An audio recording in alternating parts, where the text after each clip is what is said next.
Zdravím všetkých, čo sa pozeráte na toto video. Moje meno je Kocka osudu a v dnešnom videu vás naučím, ako sa stať Dungeon Masterom. Takže ako Dungeon Master budete buď hrať online, alebo naživo. Tieto rady, ktoré budem dávať, sa budú viacej vzťahovať k online svetu, ale samozrejme môžete tieto rady určite využiť aj na kampane, čo budete hrať naživo. S tým ale, že naživo budete toho potrebovať o niečo trochu viac ako Dungeon Master, čo už zahrňa nejaké propy, nejaké mapy, tokeny nepriateľov, tokeny samozrejme hráčov a mnoho ďalšieho, takže my sa budeme teraz zameriavať na tú online kampaň. No a ako jednu z prvých vecí, ktorú budete potrebovať, sú hráči. Pretože keď nebudete mať nejakých záujemcov o tú hru, tak zbytočne si budete vytvárať kampaň, čiže náš druhý bod. Takže prvé, budete potrebovať nejakých hráčov, nejakých záujemcov, ktorí by s vami chceli hrať. Odporúčam a doporúčam hlavne mať hráčov, ktorí sú vaši nejakí kamaráti alebo niekoho, koho poznáte, aby ste vedeli, aby ste v tej sešne boli viac zohraní. Takže máte partiu a teraz budete potrebovať kampaň. Takže kampaň. Čo budete všetko potrebovať? Na kampaň budete potrebovať svet, príbeh a to je viac menej všetko. Kampaň buď môžete mať predpísanú, čo znamená, že budete mať o niečo menej roboty, ale zase si budete musieť čítať ten daný svet. Alebo môžete mať svoju a tým pádom budete pánom všetkého a všetko, čo tam bude len na vás. Ja odporúčam vlastný svet, povieme si aj prečo, ale teraz tomu predpísanému. Predpísaná kampaň je v tom dobrá, že všetko máte reálne napísané a stačí si to prečítať. Napríklad kampaň Curse of Strahd. Máte všetko pekne vypísané, stačí si viac menej prečítať knihu, mať ju pri sebe niekde otvorenú alebo na počítači a môžete viac menej hrať s hráčmi tú hru. Vy budete len čítať tie veci a budete mať všetko už napísané, budete mať všetky mapy a tak ďalej a hráči len tu budú prechádzať a vy budete dungeon masterovať to, čo je napísané. Takže budete mať veľkú časť roboty za sebou. Čo možno znie dobré, ale nebudete sa môcť akoby v tej kampanii nejak vyjadriť alebo nebudete môcť robiť všetky veci, ktoré by ste možno chceli dať pre tých hráčov. Oni budú hrať kampaň, ktorá už je napísaná a budú musieť postupovať tak, ako je to napísané v tej knihe a nebudú môcť navštíviť v podstate inú lokáciu, ale len tú, čo sú napísané, takže nemôžu si úplne vybrať, čo chcú robiť. I keď sa to možno tak zdá, že môžu, čo chcú, ale viac menej sa budú pohybovať len jednej časti a tam to končí.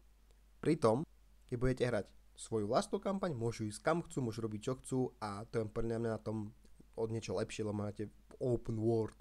Čo znamená, že budete potrebovať si vybrať, či budete mať teda nejakú predpísanú kampaň alebo vlastnú. A všetky typy sa budú vzťahovať aj na jednu, aj na druhú. Takže my budeme pokračovať viac menej s vlastnou. Takže budete potrebovať svet, pokiaľ máte vlastnú kampaň. Svet záleží na vás, či budete používať Forgotten Realms, čiže predpísaný, alebo teda vlastný. A nemusíte si vymýšľať ako základný Dungeon Master, keď ste začiatočník, niečo obrovské, nejaký úplne celý kontinent a tak ďalej. Stačí vám len nejaké údolie, alebo možno nejaké kráľovstvo. Pretože pokiaľ ste nejaký Dungeon Master, ktorý začína a pamätať si všetky veci, ktoré sú v celom kráľovstve a vymyslieť si nejaké armády, nejakých kráľov a tak ďalej, by mohlo byť celkom zdláve. Takže dobre, stačí len si spraviť mapku nejakého údolia a v tom práve hrať a tam odhrať celý váš príbeh. Čo znamená, že nemusíte mať nejakú obrovskú kampaň vymyslenú, stačí, aby tá kampaň bola napríklad do levelu 5-6. Nemusíte hrať od levelu 1 do levelu 20. Vôbec. Nikde v DNčku to napísané není, že musíte napríklad hrať od levelu 1 do levelu 20. DNčko je o hraní nejakého príbehu. Tam nemusíte vyhrať nijak, takže vy ako Dungeon Master si môžete určiť, že práve postavy začínajú na leveli 1 a budú končiť levelom 6. Nemusíte sa spoliehať na to, že postavy pôjdu na level 20, lebo je mi jasné, že veľa Dungeon Masterov ešte aj nevie, čo všetko sa dokážu robiť postavy na level 20, takže stačí to fakt prvú svoju kampaň, možno level 5-6, to bohate bude stačiť pre všetkých. Takže máme svoj svet. V tom svete by ste mali mať určite nejaké základné mechaniky. Ako funguje napríklad mágia, či ten svet je temný, alebo či tam je veľa mágie, alebo tam je málo mágie, je to viac menej na vás, ako si to vymyslíte. Len sa v ňom nemôžete stratiť. Takže keď určite nejaké základné body, tak ich nemôžete už meniť, lebo tí hráči potom budú z toho sklamaní. Takže keď nastavíte, že mágia v tomto svete je veľmi obmedzená a v každom svete budete vidieť magické veci, že lietajúce lampy a všade budú behať unikorny, tak budete si protirečiť ako Dungeon Master, takže sa držať tých základných pojmov, ktoré si tam nastavíte. aby ste sa v tom vy nestratili a aby hráči boli za to, že čo vy poviete, tak to aj platí. A čo ešte potrebujete v svete? Tak veľa NPCčok určite, nejakú tú hlavnú kampaň, čo chcete dosiahnuť od svojich hráčov. Čo znamená, že ten hlavný príbeh. Ten príbeh môže byť niečo, čo ste si vymysleli sami, alebo nejaká inšpirácia možno z kníh, z videohier a tak ďalej a tak ďalej. Je to viac menej na vás. A ten príbeh nemusí byť zase nejaký rozsiahly.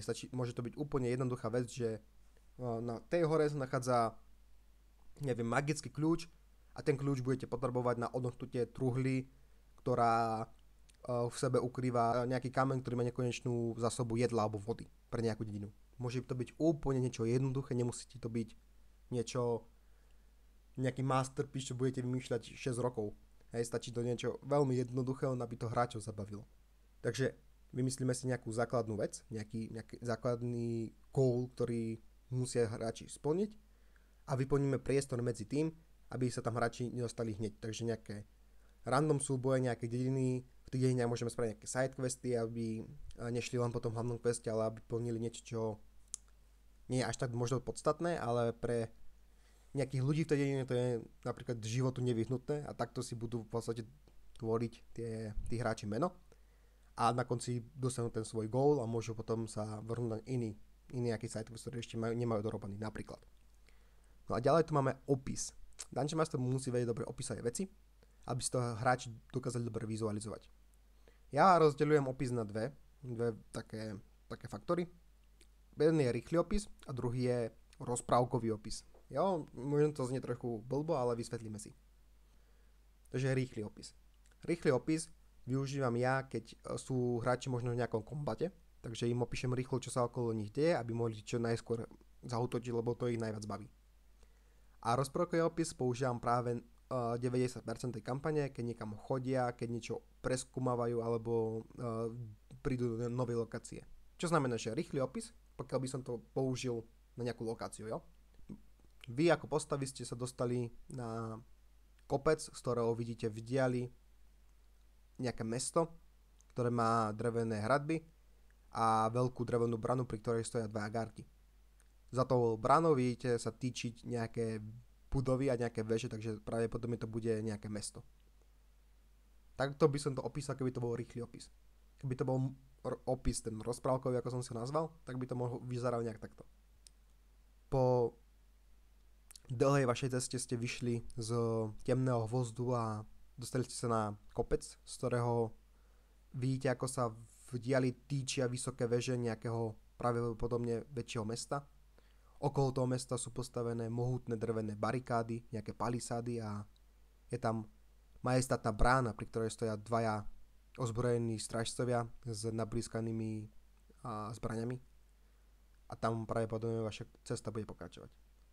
Takto by som to opísal, keby opisujem ako rozprávkovo. A aký je medzi tým rozdiel? Vy ste v podstate opísali to isté, takže hráči by teoreticky mali vedieť, čo tam je, ale ide o to, že keď budete používať ten rozprávkový opis, tak tí hráči budú mať väčší immersion do tej kampane, budú si viacej veriť v roleplayovaní a tá atmosféra bude úplne iná. Takže fakt, ten rozprávkový opis, alebo ten opis, kde budete používať nejaké metafóry, prirovnania a tak ďalej, tých hráčov viacej nabudí k tomu roleplayu a viacej si budú vedieť predstaviť práve tie dané veci. Samozrejme nemusíte to používať vždy, ale na takéto cool momenty, keď tak nazvem, je to fakt dobré takýto rozprávkový opis použiť.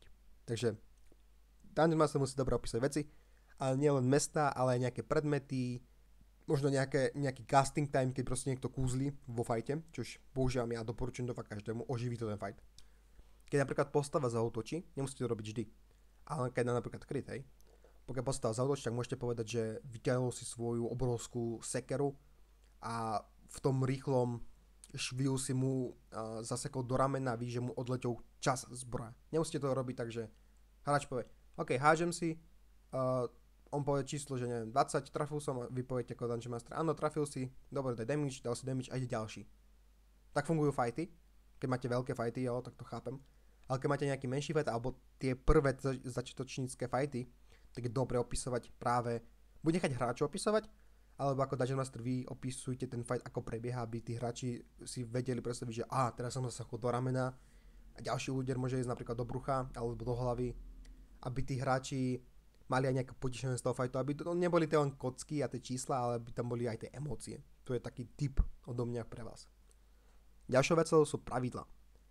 Pravidlá Dungeon Master musí ovládať, aspoň nejako musíte ovládať ako Dungeon Master pravidlá, pretože bez nich sa moc nepohnete.